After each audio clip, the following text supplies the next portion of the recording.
Et salut à tous les loupards, j'espère que vous allez bien. Aujourd'hui, nouvelle vidéo. Qu'est-ce qui va se passer? On va faire l'entretien des deux jets. Et oui, déjà, il y a l'Explorer qui arrive pas loin des 50 heures. Et encore, je suis prévoyant. Il nous manque encore 2-3 heures pour y arriver, il me semble. Mais surtout le GTX qui est tout neuf et qui doit rentrer à 10 heures. Je vous expliquerai exactement tous les entretiens qu'il y aura à faire quand je serai directement à la concession. Moi, je pourrai parler avec les gars de l'atelier. Grosso modo, en fait, à l'achat, quand vous achetez du neuf, vous avez la première à 10. La deuxième à 50 et ensuite c'est 100, 200. Après là c'est un peu plus gros, c'est un peu plus cher logiquement, donc bon, j'y suis pas encore, on verra bien. Mais en tout cas, la 10 de l'Explorer a été fait et vu qu'on est parti en Espagne avec le GTX tout neuf, tout beau, tout frais, ben là on a vachement, on est sorti quasiment tous les jours, à part les derniers jours. Donc là on est à, je crois on est quasiment à 15h ou 16h je crois. On a essayé de pas trop forcer, et je vais pas vous mentir, on s'est pas privé non plus. Bon, sujet un peu délicat, je sais pas ce que je vais faire de ces rushs, mais ça fait 2 jours là que ça me titille un peu. On va en parler un peu, hein, parce qu'on est aussi là pour ça. Nous on était en Espagne la semaine dernière, je vais pas vous donner les dates exactes, mais bon en tout cas vous avez compris, c'était première semaine d'août, enfin la semaine qui se chevauchait en tout cas entre les 2 mois. On a fait du jet pendant 4 jours. Parce que la météo était bonne, on a été prévoyant à ce niveau-là. Surtout, on a vérifié. Donc on a vérifié que tout allait bien, on a vérifié que la météo ne changeait pas trop, que le vent se levait pas trop. La mer, c'est un terrain de jeu vaste, certes, ok, c'est le top. On a un sentiment de liberté, surtout en jet. C'est vraiment la folie, c'est pour ça qu'on en devient rapidement limite accro. Mais faut pas oublier que déjà, on est tout petit, que ce soit dans ce monde et sur la mer. On le ressent encore plus quand on s'éloigne un peu des côtes. Faut pas prendre les choses à la légère parce que ça peut tourner très vite. Nous, on a eu, sur des retours en Espagne, on a eu des vagues de 3 mètres. Le dernier jour, on a eu des vagues de 3 mètres. On a vérifié, elles étaient vachement espacées, donc elles étaient assez hautes. Donc en fait, on faisait ça. Hein. Oh, oh. On faisait un peu les montagnes russes, mais elles étaient vachement espacées. Donc en fin de compte, c'était assez impressionnant, mais on les a passées sans problème, en allant à une allure régulière. Il n'y a pas de souci, pas besoin de faire l'imbécile, pas besoin d'aller à 2 à l'heure non plus, parce qu'après vous allez vous créer des vagues. Non, vous passez ça de façon régulière. Moi, quand je vois que la mer, elle bouge un peu, je sais pas l'anticiper. Je me la raconte pas, en fait. C'est-à-dire que les éléments, c'est les éléments. C'est pas parce qu'on maîtrise sa machine, son jet, qu'il n'y a pas de danger. Il y a 1 milliard de scénarios qui peut faire que ça peut mal tourner et très vite. Qu'est-ce que je voulais vous dire, en fait, d'un peu compliqué? Je me permets de le faire, même si je réagis un peu à chaud, entre guillemets. À l'étang de Berre. Je vous reprends rapidement l'article. Le jeune Missa, 23 ans, on mettra pas de screen, on mettra pas d'illustration, on mettra pas de photos. On respecte, surtout on réutilise pas, on s'approprie pas les drames comme ça pour faire du buzz ou pour faire quoi que ce soit. On est juste là en fait pour faire passer un message. Je vous la fais rapide. Ce qui s'est passé, c'est qu'il y a 2 personnes de Paris, enfin de la région, là-bas, je vais pas donner les détails exacts, mais bon, vous avez compris, ils sont descendus pour passer quelques jours de vacances. Apparemment, ils étaient 2 plus d'autres collègues, mais bon, enfin bref, peu importe. Ils sont descendus pour passer quelques jours de vacances, et ce qui s'est passé, c'est qu'ils se sont rendus sur l'étang de Berre, enfin, apparemment à Châteauneuf-les-Martigues, et ils sont passés par des loueurs sauvages. Loueurs sauvages, c'est quoi?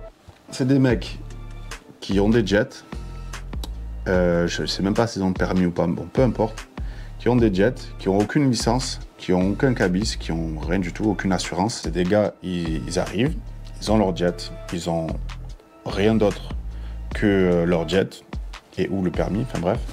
Et ils louent en fait à des gens qui sont inexpérimentés, qui n'ont pas le permis, souvent. C'est aussi pour ça qu'on va pas se mentir que les gars passent par des loueurs sauvages. Et ils demandent pas de caution. Les 2 points noirs, c'est ça, permis et caution. Parce que la plupart des gens qui veulent faire du jet, malheureusement, et j'ai été concerné plus jeune, le gros frein, c'est la caution. Le plus fou dans tout ça, c'est que ça s'est passé un jour de grand vent. Les loueurs ont laissé partir 2 jeunes qui étaient inexpérimentés, qui n'avaient sûrement pas le permis. Et le pire dans tout ça, c'est que il y avait un gilet de sauvetage pour les 2. Et par avis de vent frais. Donc comment vous dire? On est limite l'homicide involontaire, je sais pas. Mais là, ce qui s'est passé, c'est un drame. On aurait pu éviter ça.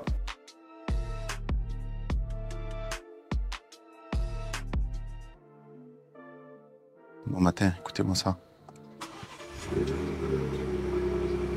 À froid. Je voulais vous parler un petit peu de ce que coûte un jet. Combien coûte un jet ski? Voilà, la vraie question. Combien ça coûte, neuf, occasion, etc. En gros, à partir de combien on peut s'autoriser, entre guillemets, à posséder un jet ski ou du moins en profiter. Ce qu'il faut savoir, c'est qu'avec le jet ski, il vous faut un permis obligatoire. Ça, c'est vraiment la base de chez base. Donc, minimum permis côtier. Permis côtier, pourquoi? Parce que c'est l'étape 1, on va dire. Ça vous permet en fait de naviguer jusqu'aux 6000. Il y a des détails, je crois qu'après, à partir d'une certaine longueur, il vous faut tout de même le hauturier, donc celui qui est au-dessus, qui vous permet de faire des traversées, d'aller en Corse, d'aller aux Bahamas, d'aller où vous voulez. Il est très très technique celui-là, moi je l'ai pas, je vais pas vous mentir. Le permis côtier, donc le plus répandu, il faut compter à peu près 300 €, un peu plus, un peu moins. C'est assez rapide, on va pas se mentir. Le seul truc qui est compliqué, c'est comme tout, c'est le code. La deuxième chose, il va falloir à un moment donné trouver un jet. Donc le jet, il y en a quasiment pour tous les prix. À partir de 4-5 000 €, vous pouvez commencer à trouver quelque chose d'un peu ancien, d'occasion, ok, avec un peu d'heures. Mais si vous achetez d'occasion, selon votre budget bien sûr, privilégiez toujours un jet, c'est comme dans les bateaux, un jet qui a plus d'heures, mais qui a roulé, enfin, c'est-à-dire qui a navigué régulièrement, plutôt qu'un jet qui a 10-15 ans, qui a peu d'heures au compteur, et qui a été stocké pendant je sais pas combien de temps dans un garage ou à l'extérieur, etc. Pourquoi? Parce que c'est toujours les mêmes problèmes. Tout ce qui est engin à moteur sur l'eau, ben, c'est la corrosion. C'est la corrosion, l'humidité, c'est le sel, c'est tout ça qui attaque les circuits et qui pose problème après par la suite. Essayez d'écarter un maximum de problèmes lors de l'achat d'occasion, c'est important. Et surtout, essayez-le. Essayez-le en mer. Si vous n'avez pas le permis, tout ça, c'est un peu plus complexe. Au pire, vous l'essayez avec le vendeur. Mais allez dessus, allez en mer. Vous n'avez pas d'équipement, c'est pas grave. Vous faites prêter. Le gars, il en a pas, c'est pas grave. Vous allez acheter les trucs de base, la Cabestos, Decathlon, le moins cher. Et voilà, si vous n'êtes pas sûr, mais c'est pas grave. Vaut mieux essayer un jet et ne pas le prendre plutôt que se voiler la face, parce que souvent c'est ça. Des fois, on est dans l'euphorie de l'achat et on se dit non, les points négatifs, on les fout sous le tapis. Mais soyez-en sûrs, à un moment ou à un autre, ils vont vous revenir en pleine gueule. Plus ou moins, pour vous donner à peu près les tarifs, sur le Spark, ça va commencer à peu près dans les 8 000 €. On va parler un peu fric, ce qui intéresse tout le monde, le nerf de la guerre. Donc on va être à peu près à 8 000 € pour un Spark. Après, les GTI, souvent c'est ce qu'on retrouve en location. Les GTI, vous avez du 90, du 130. Ça va être à peu près dans les alentours de 15 000, neuf. Le site référence, c'est le site Sidou, forcément. Je ne vais pas vous mentir, c'est rarement ce que vous allez payer en concession.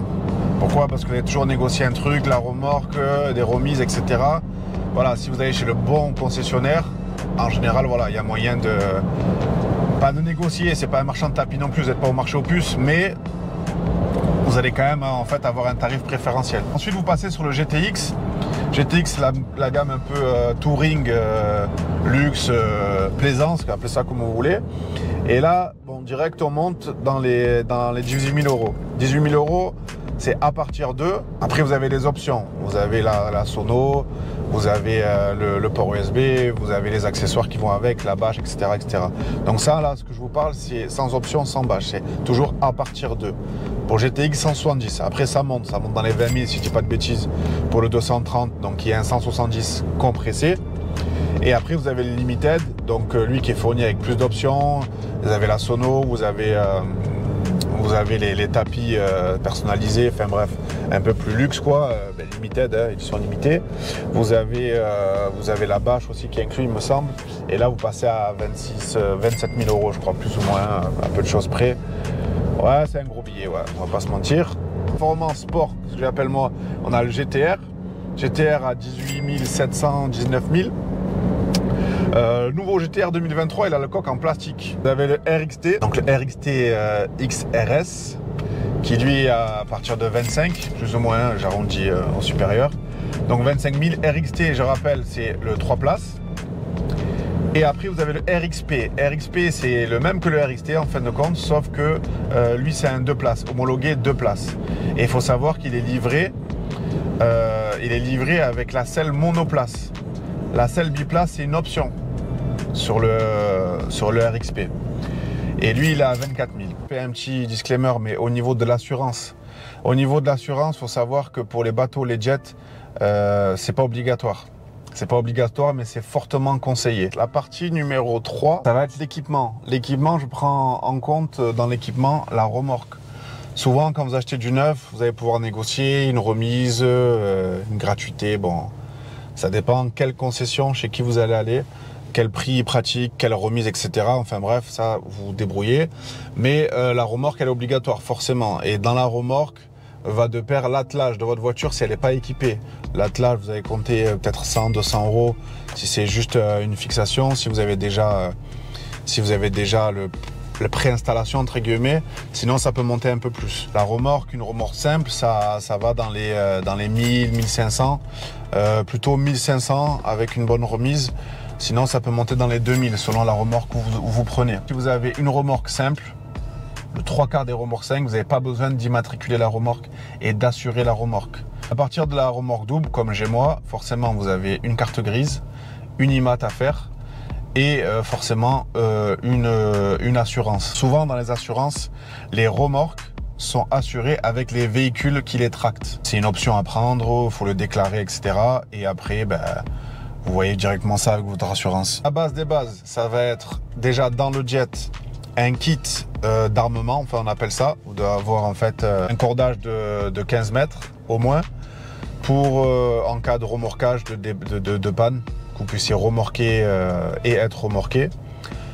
Une lampe obligatoire qui fonctionne avec les piles, etc. Et un objet en fait pour écoper, pour sortir l'eau. Bon, on va dire sur un jet, ça va très vite et vous n'allez pas écoper votre moteur, c'est pas possible. Mais bon, il vous faut quand même ça. En général, les fabricants ont des kits que vous avez pu voir dans les coffres.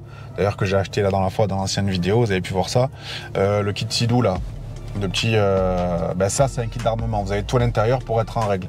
Au moins vous êtes tranquille. Derrière, si vous voulez acheter du cordage supplémentaire, des attaches élastiques, etc., vous faites ce que vous voulez, mais au moins vous avez tout le kit. Les trucs de base à avoir dans le jet aussi, ça va être vos papiers, le permis, la carte de navigation et ou l'assurance en physique, papier, directement dans le jet, pas sur le téléphone. C'est nouveau, c'est récent. Je vais commencer par là. C'est au minimum un shorty néoprène de 2 mm. Pourquoi 2 mm? Pourquoi shorty? Pourquoi néoprène? Parce qu'il y a eu des gros accidents au niveau pelvien. Je ne vais pas rentrer dans les détails, soit chez les femmes et même chez les hommes, hein, mais surtout chez les femmes. En cas de chute à l'arrière du jet, avec la puissance de la turbine, ça a éjecté de l'eau assez rapidement et il y a eu de gros accidents à ce niveau-là. Donc c'est devenu obligatoire. Ensuite, vous avez, j'ai pas besoin de le rappeler, mais le gilet. Gilet de sauvetage, c'est pas un gilet, petit gilet gonflable qu'on peut retrouver dans certaines embarcations de bateaux de plaisance. Non, c'est un vrai gilet avec un minimum de flottabilité de 50 Nm. Les gars, on est bien arrivés. C'est pas à la bourre, mais c'est pas grave. Là. 2 heures de retard. Ça fait donc 1 heure où j'attends devant. Ah, la chemise.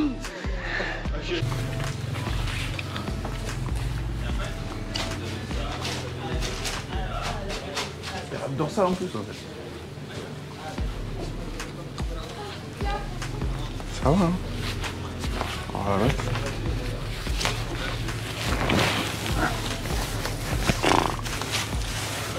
Ah la veste, problème. Ventre qui bloque hein.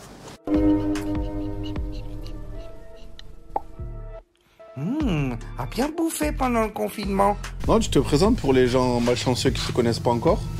Comment tu t'appelles? Je m'appelle Pablo, Ouais. j'ai 21 ans Ouais. et je travaille à Audemars Depuis combien de temps? depuis 2 ans.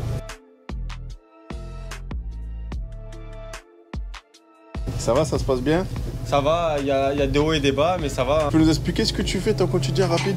Mon quotidien, c'est les jet skis, les quads, comme ces quads-là, Ouais. et également des 700 Raptor. Voilà. Il est pas mal celui-là. Ouais, il est pas mal. Qu'est-ce que tu as fait dessus par exemple? Sur celui-là, on a fait plein de trucs. Alors explique-moi, qu'est-ce que tu as fait? Alors là- déjà, c'est quoi la différence entre la révision des 50 heures et la révision des 10 heures? La révision des 10 heures, tu as juste un contrôle général et un changement d'huile. Huile, filtre à Ouais. huile. D'accord. Après, on graisse les bougies et tout. Mais c'est par prévention parce que l'huile elle est pas morte au bout de 10 Non, heures. c'est ça, c'est par prévention. Mais c'est... T'as vu qu'en plus de c'est ça, on a préconisé dépassé tous les constructeur. 10 heures. Et ouais, je sais, t'as fait 10 heures de plus. Et ouais, je suis allé en Espagne. Ouais, t'aurais dû La arrêter. vida 10 loca. heures, t'arrêtes. Non, quand Non, même je pas. rigole.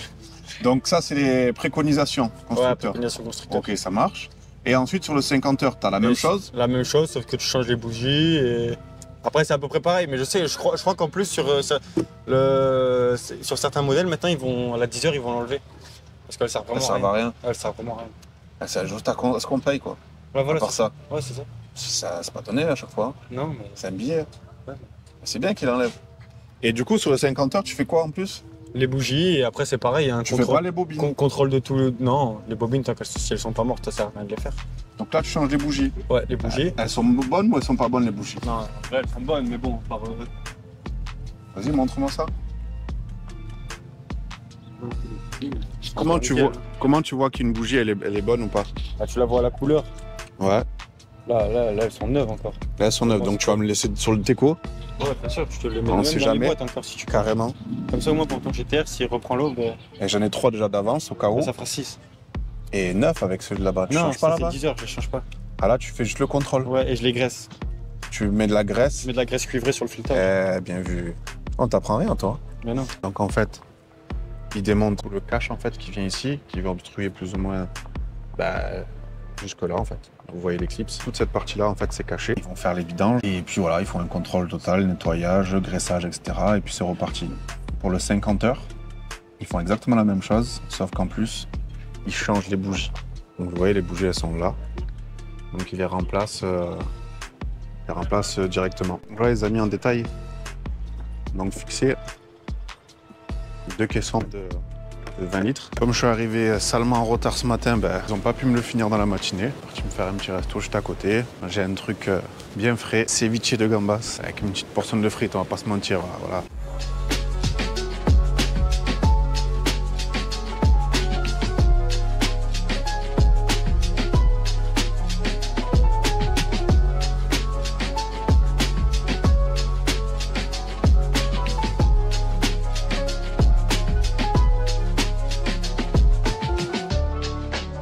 Ça, c'est le futur jet de mes enfants. Alors, le plus grand, il veut un bleu, comme ça. Sans les étiquettes, hein, il a dit. Il a dit comme ça, en bleu, avec la selle bleue. Et le deuxième, il veut le même en rouge, avec la selle rouge.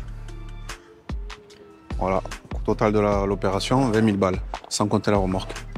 Il faudrait une remorque double, voire une remorque quadruple. Parce que ça existe. Graisse cuivrée. Graisse cuivrée. Tu en mets un peu sur le filetage. Ouais, comme ça au moins. Et quand tu le fais prendre, là, il va. Ouais, après ça fait En suivissant, il va faire le tour du filetage. Graissage des petites bougies. D'origine, elles sont graissées ou pas?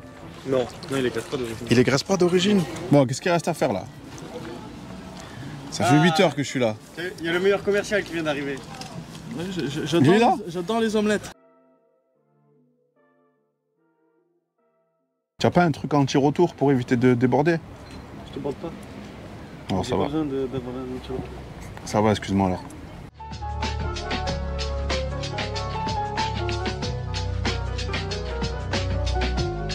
Bon les amis, on a enfin fini la journée. Logiquement, il me reste plus qu'à payer là, je vais aller régler. Donc plus ou moins 2 heures par jet, hein, révision. Et voilà, tout a bien été fait. Du coup alors, qu'est-ce qu'on... douloureuse, 219,81 pour l'un, Ça va vite, hein. 45 heures. Et celui de 19 heures, 203,10 €. Donc c'est bien, moi je détaille. Les 10 heures, Là, on est à 9 203 € pour les 10 heures, tout compris, main d'œuvre, c'est etc. ça. Il y a le filtre à huile, l'huile, Après, il y a beaucoup de serre... graissage, remise à zéro, etc. Voilà. Voilà. Et en fait, la seule différence qu'il y a avec la 50 heures, c'est qu'il y a les bougies de plus. Bon, c'est pas trop déconnant. Et là, on a 219. bougies de plus, voilà. On est à 17 € Au de niveau plus. main d'œuvre, on est à 1h30, pareil. Bon, c'est bien. Ouais. C'est bien, comme ça, au moins, Vous avez moi, les tout, abonnés là. sont au courant. Fin de journée, hein. Fin de journée, fin de tout, on a tout bien fait. Alors je tiens à préciser quand même que à chaque fois que je passe ici, chez Audemars, c'est pas leur système, c'est pas leur fonctionnement qui fait que je passe des heures. Bon, la dernière fois, c'est vrai que ça a été compliqué parce que ils ont dû me trouver une solution d'urgence. Ce matin, c'est moi qui est arrivé 2 heures en retard, plus de 2 heures. Donc derrière, forcément, ils l'ont démarré pile avant midi et juste avant la pause. Donc ils coupent entre midi et 2. Merci à toute l'équipe d'Audemars. Je compte sur vous pour mettre un maximum de retours. Non pas pour le référencement, tout ça, bien sûr, ça aide, on est d'accord. Mais aussi pour vous me disiez un petit peu, ben, voilà, ce que vous pensez, si vous aimez bien le délire, vous avez appris des choses, est-ce que plus mode vlog, est-ce plus des rando jet, des visuels, etc. Je sais pas. Mais au moins, nous, ça nous aide parce que mine de rien, ben, il y a quelques personnes quand même derrière, on va pas se mentir. Même si c'est moi qui suis à la tête de la chaîne. Mais je bouge des gens, je me bouge, je bouge les gens un peu autour de moi. En tout cas, voilà, n'hésitez pas à partager, commenter, liker la vidéo et surtout nous faire vos retours. Bon, mauvais, mais en tout cas constructif. Voilà, ça serait cool de votre part. Et puis voilà, je vous dis à plus pour de nouvelles vidéos. Allez, ciao!